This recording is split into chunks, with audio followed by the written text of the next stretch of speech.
Now, on the topic of your hearing, the problems with the primary, we did a number of things, focusing specifically on the problem with provisional ballots. We did three things.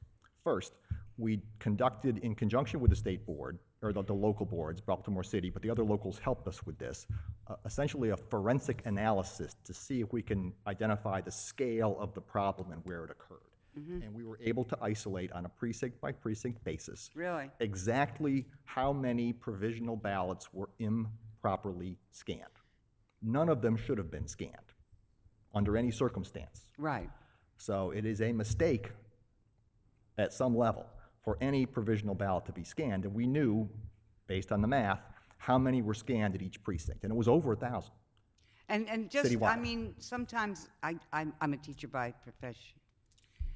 You just have to stop and say to people who are listening and who've heard about provisional ballots but really don't know what they are. A provisional ballot's a good thing,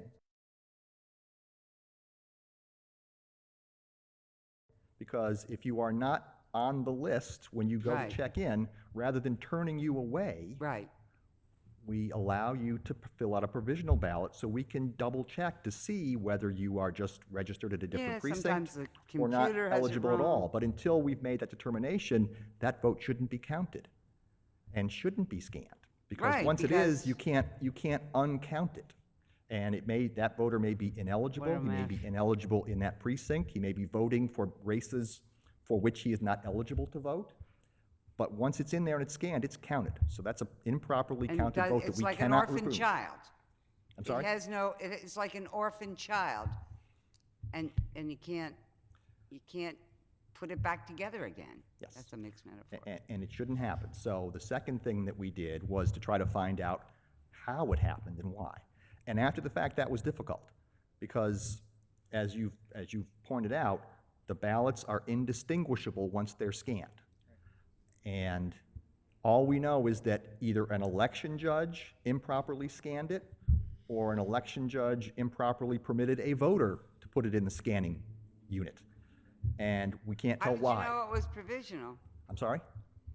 How did the people on the other end know it was provisional? Well, they should know, because as soon as you walk in, if you are not on the electronic poll book listed as a voter eligible to vote in that precinct, you should be segregated and sent to a different table, and you're filling out a different ballot. This also should be segregated. Those ballots should be nowhere near the other ballots, and the voter should be nowhere near the other voters. Right.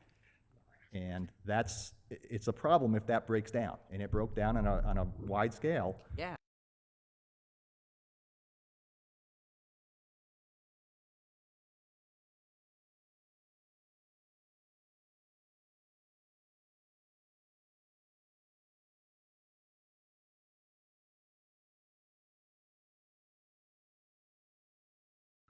Those ballots should be nowhere near the other ballots, and the voter should be nowhere near the other voters. Right. And it's a problem if that breaks down. And it broke down on a wide scale. Yeah.